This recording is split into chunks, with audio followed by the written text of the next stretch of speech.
I never thought I'd be sharing a story like this, but here I am. My name is Helen, 32F, and I've been married to Anthony, 34M, for 5 wonderful years. Our love story began in college, where we met during a volunteer event for a local animal shelter.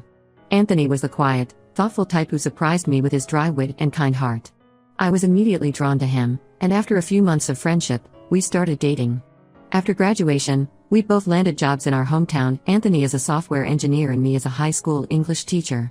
We dated for 3 years before Anthony proposed during a hike to our favorite spot overlooking the city.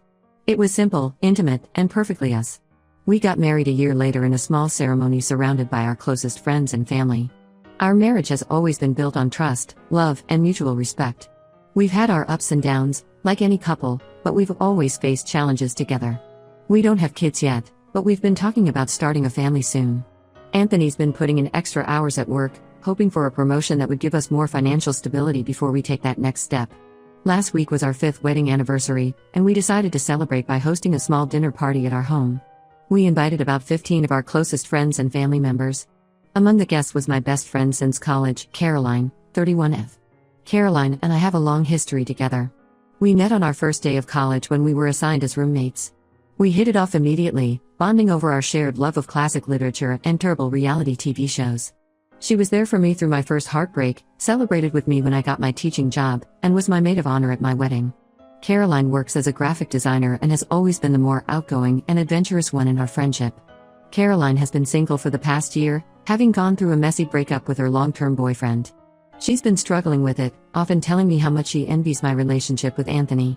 I've always tried to be there for her, offering support and encouragement as she navigated the dating world again. The evening of our anniversary party started off great. Anthony was manning the grill in the backyard, showing off the skills he'd been honing over the past few summers. I was mingling with our guests, making sure everyone had drinks and was enjoying themselves. Caroline arrived fashionably late, as usual. She hugged me tightly and whispered congratulations in my ear before moving on to chat with other guests. About an hour into the party, I noticed that Caroline was spending a lot of time near Anthony at the grill. At first, I didn't think much of it. They've always gotten along well, often discussing books or debating current events. I figured they were just catching up. As the night progressed, however, I started to feel uneasy. Caroline seemed to be following Anthony around, laughing a little too loudly at his jokes, and finding excuses to touch his arm or shoulder.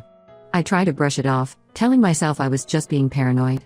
But then I overheard Caroline asking Anthony if he wanted to catch up properly somewhere quieter. Anthony politely declined, saying he needed to tend to the grill, but Caroline was persistent. I decided to keep a closer eye on the situation. Throughout the evening, Caroline kept finding ways to be near Anthony. She offered to help with the grilling, brought Anthony drinks, and even tried to get him to dance when someone put on some music. Anthony was clearly becoming uncomfortable with the attention, but he remained polite and tried to deflect Caroline's advances without causing a scene. At one point, I saw Caroline cornering Anthony near the bathroom. She was standing way too close, and Anthony looked visibly uncomfortable. I decided to intervene and asked Anthony to help me in the kitchen. As we walked away, I could see the relief on his face. The party finally wound down, and our guests started to leave. Caroline was among the last to go. As she was saying goodbye, she gave Anthony a lingering hug that lasted way too long. I could see Anthony tensing up, trying to end the hug, but Caroline held on. When they finally separated, Caroline winked at Anthony and said, "We should hang out more often, just the two of us." After everyone left, Anthony and I sat down to talk about what had happened. He admitted that he had felt uncomfortable with Caroline's behavior all night but didn't want to cause a scene or upset me by saying anything. We both agreed that Caroline's actions were inappropriate and crossed a line. Now, I'm left feeling hurt, confused, and angry. Caroline is my best friend, and I've known her for years. I never would have expected this kind of behavior from her. Anthony and I are on the same page about the situation, but we're unsure how to proceed. I'm also worried about how this will affect my friendship with Caroline. We've been through so much together, and I don't want to lose her over this. But at the same time, I can't ignore what happened. Caroline's behavior was disrespectful to both Anthony and me, and it put a damper on what should have been a special celebration of our marriage. I keep replaying the events of that night in my head, wondering if I missed any signs before. Caroline has always been friendly with Anthony, but never to this extent. Is it possible that she's been harboring feelings for Anthony all this time? The thought makes me feel sick. Anthony has been incredibly supportive throughout all of this. He's assured me that he has no interest in Caroline and that he's committed to our marriage. I trust Anthony completely, but I'm still struggling with feelings of insecurity and anger. I'm also concerned about how this might affect our friend group. We all hang out together regularly, often having game nights or weekend barbecues. Now I'm dreading the next time we'll all be in the same room. How am I supposed to act around Caroline? How will Anthony feel? I've been losing sleep over this, trying to figure out the best way to handle the situation. Part of me wants to confront Caroline directly and tell her how inappropriate her behavior was. Another part of me wonders if I should try to talk to her more gently, to understand what led to her actions. I'm also worried about Anthony. He seems to be handling it well, but I know he's uncomfortable with confrontation. I don't want to put him in an awkward position, but I also feel like we need to address this issue head-on. This situation has brought up some insecurities I thought I had dealt with long ago. In high school, I had a boyfriend who ended up leaving me for my then best friend. It took me a long time to trust again after that, and Anthony was a big part of helping me overcome those trust issues. Now, I find myself questioning everything again. I've also been thinking about Caroline's recent struggles with her love life. Could her behavior be a result of her loneliness and envy of my relationship? It doesn't excuse her actions, but it might explain them. Anthony and I have always prided ourselves on our strong communication, but this situation has really put that to the test. We've had several late-night conversations about it, trying to figure out the best way forward. Anthony has been incredibly patient, listening to my fears and reassuring me of his love and commitment. I'm also struggling with feelings of guilt. Should I have noticed Caroline's behavior earlier in the night and put a stop to it? Did I somehow give her the impression that this kind of behavior was okay? Logically, I know it's not my fault, but I can't help second-guessing every interaction I've had with Caroline over the years. Has anyone else ever been in a similar situation? How did you handle it? I could really use some advice on how to navigate this mess without destroying my friendship or causing unnecessary drama. At the same time, I want to make it clear that this kind of behavior is not okay and won't be tolerated in the future. Update 1: It's been about a week since my original post, and a lot has happened. I want to thank everyone for their advice and support. It really helped me gather the courage to address this situation. After much discussion with Anthony, we decided that I needed to talk to Caroline directly. I invited her out for coffee, just the two of us. We met at the little cafe where we used to study during college, a place filled with memories of late-night cram sessions and heartfelt conversations.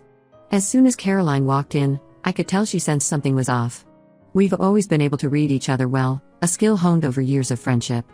We ordered our usual drinks, a latte for me and a chai tea for her, and found a quiet corner to talk. I took a deep breath and told Caroline everything I had observed at our anniversary party. As I spoke, I could see a mix of emotions flash across her face: shock, embarrassment, and finally, shame. She was quiet for a long time after I finished, just staring into her coffee cup. The silence was deafening, filled with the weight of unspoken words and emotions. Finally, she looked up at me with tears in her eyes. "Helen," she said, her voice barely above a whisper, "I am so sorry. I don't know what came over me that night." She went on to explain that she had been feeling incredibly lonely and depressed lately. The recent breakup with her ex-boyfriend had hit her harder than she let on, and seeing Anthony and me so happy together had stirred up a lot of complicated emotions. Caroline confessed that she had started drinking heavily that night before even arriving at our party. She said she didn't remember much of what happened, but she was horrified by her actions. "I would never intentionally try to come between you and Anthony," she said, tears streaming down her face. "You're my best friend, and I love you both so much. I can't believe I acted that way." We spent the next couple of hours talking, our drinks long forgotten. Caroline shared more about her struggles with depression and alcohol, which she had been hiding from everyone. She admitted that she had been using drinking as a coping mechanism for her loneliness and insecurities. She kept apologizing for her actions and assured me that she would seek help. The next day, Caroline called me. Her voice was shaky, but there was a note of determination in it. She told me that she had made an appointment with a therapist and was going to attend her first AA meeting that evening. She also said she wanted to apologize to Anthony in person, if we were comfortable with that. Anthony and I had another long talk that night. We both felt relieved to understand the context behind Caroline's behavior, but we also knew that it didn't excuse her actions. We agreed that we would give Caroline a chance to apologize and make amends, but we also needed to set clear boundaries moving forward. A few days later, Caroline came over to our house. She apologized to Anthony, taking full responsibility for her inappropriate behavior. Anthony was gracious but firm, telling Caroline that while he valued her friendship, her actions had made him uncomfortable and couldn't happen again. Caroline promised that she was committed to getting help and making changes in her life. She said she understood if we needed space and that she would respect whatever boundaries we set. As for our friend group, we've decided to take a break from group gatherings for a while. Caroline needs time to focus on her recovery, and Anthony and I need time to process everything that's happened. We've told our closest friends a simplified version of events, asking for their understanding and support during this time. This whole experience has been a whirlwind of emotions, and I'm still processing everything. I'm grateful for Anthony's unwavering support and for Caroline's willingness to take responsibility and seek help. I hope that with time and effort, we can all heal from this and move forward. The past week has been filled with a lot of self-reflection for me. I've been thinking about my friendship with Caroline and how I might have missed signs that she was struggling. Anthony and I have also been having deep conversations about our relationship and our future. This situation has made us realize how important it is to always be honest with each other, even about difficult topics. For now, we're taking things one day at a time, supporting each other and hoping for the best. It's been a challenging week, but I'm cautiously optimistic that we'll come out stronger on the other side. Update 2. It's been about a month since my last update, and things have continued to evolve. I wanted to share what's been happening and how we're all coping with the situation. Caroline has been fully committed to her recovery and personal growth. She's been attending therapy sessions twice a week and hasn't missed a single AA meeting. Last week, she proudly showed me her 30-day sobriety chip. It was a small gesture, but I could see how much it meant to her. The change in her demeanor is noticeable. She seems more grounded and at peace with herself. As for our friendship, we're slowly rebuilding trust. We've been meeting for coffee once a week, just the two of us. These meetings were awkward at first, with both of us unsure how to navigate our new dynamic. But as the weeks have gone by, we've started to find our rhythm again. Caroline has been incredibly open about her journey, sharing both her struggles and her small victories. Anthony and I have been focusing on our relationship and supporting each other through this challenging time. We've had many long talks about what happened and how it affected us. Anthony admitted that the incident made him realize how much he values our relationship and how important it is to maintain strong boundaries with friends. We've been working on reassuring each other and strengthening our communication. One unexpected outcome of this whole mess is that it's prompted us to have some serious discussions about our future. We've decided to start trying for a baby. It feels like the right time, and we both agree that this experience has only made our bond stronger. Our friend group has been supportive, although it's been a bit awkward. We finally had a small gathering last weekend, including Caroline. Everyone was walking on eggshells at first, not sure how to address the elephant in the room. But Caroline, to her credit, addressed it head-on. She apologized to the group for her behavior and shared that she's been working on herself. It helped ease the tension, and we were able to enjoy each other's company. Caroline's openness about her struggles has had an unexpected ripple effect in our friend group. 2 other friends have since confided in me about their own issues with alcohol, inspired by Caroline's courage to seek help. It's made me realize how many people might be silently struggling, and how important it is to create a supportive environment where people feel safe to ask for help. Anthony and Caroline have had a few conversations of their own. Anthony told me that while it was uncomfortable at first, he appreciates Caroline's sincere efforts to make amends. They're not back to the easy friendship they had before, but there's a mutual respect that I hope will continue to grow. As for me, I'm still processing everything. There are moments when I'm hit with a wave of hurt or anger about what happened, but they're becoming less frequent. I'm learning to balance being supportive of Caroline's recovery while also protecting my own emotional well-being. This experience has taught me a lot about the complexities of friendships and human emotions.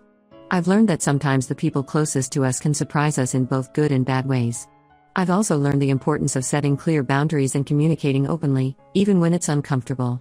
Moving forward, Anthony and I are planning a weekend getaway to reconnect and celebrate our decision to start trying for a family. Caroline has thrown herself into her graphic design work, even landing a big new client recently. She says focusing on her career and her recovery has given her a new sense of purpose.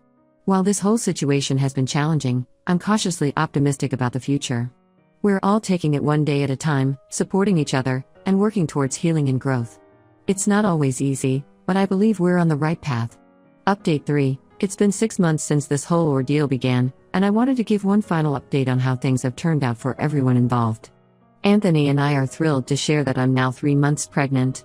We found out about a month ago and have been over the moon ever since. The journey to get here wasn't easy, especially considering everything that happened, but we're so excited to start this new chapter of our lives together.